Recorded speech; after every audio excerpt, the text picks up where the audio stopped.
Il est 12h27. Dominique Strauss-Kahn sort de l'un des 3 ascenseurs du Sofitel. Il vient de quitter la suite 2806. Sa valise à roulettes à la main, il se dirige vers la réception pour régler ses formalités de départ.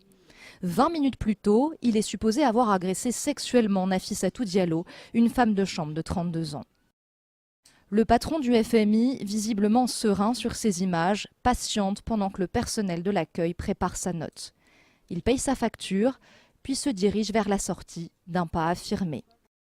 Dans ses premières déclarations, le patron de la police de New York avait évoqué un homme qui tentait de prendre la fuite. Pourtant, Dominique Strauss-Kahn rate son taxi. Pas d'affolement, il en prend un deuxième. Il passe un coup de fil, il appelle sa fille, avec qui il a rendez-vous dans un restaurant situé à proximité du Sofitel. DSK est dans le taxi, il est 12h30. Son départ de l'hôtel a duré 2 minutes 55.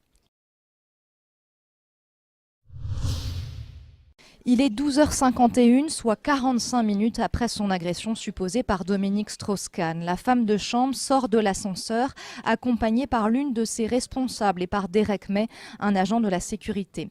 Cet agent passe un coup de fil depuis la réception à un interlocuteur inconnu. À 12h53, Brian Yearwood, ingénieur en charge de la vidéosurveillance de l'hôtel, sort à son tour de l'ascenseur. 1 minute plus tard, les 2 hommes retrouvent Nafissatou Diallo et sa responsable dans un couloir de service au rez-de-chaussée. Nafissatou Diallo est assise, elle n'est ni prostrée ni en pleurs. 8 minutes d'attente avant que l'un des agents écoute son témoignage. À 13h04, Nafissatou Diallo décrit enfin son agression supposée à un 3e homme, un autre agent de l'hôtel, Adrian Brunch.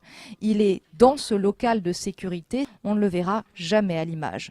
Elle fait des grands gestes, se touche la poitrine, elle est agitée et volubile.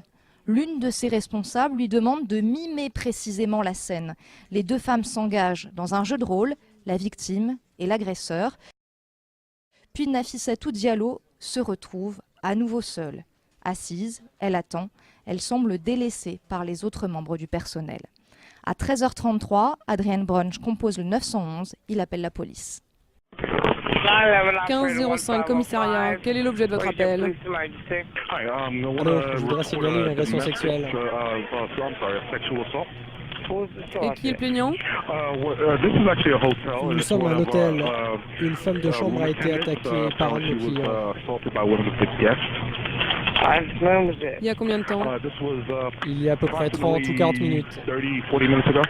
Agressé sexuellement. Oui. Par un client dans l'hôtel, mais quel est le nom de l'hôtel?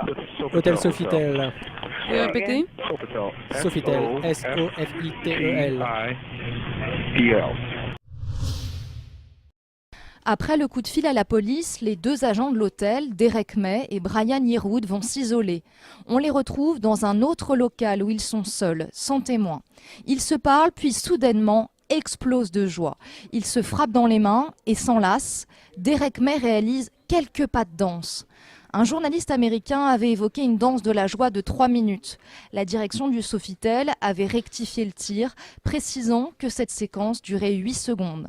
Cette scène dure en réalité montre en main 12 secondes. Que célèbrent exactement ces 2 agents? La direction de l'hôtel évoque une joie liée à l'annonce d'un résultat sportif. Pourtant, aucune grande compétition sportive ne s'est terminée à cette heure-là.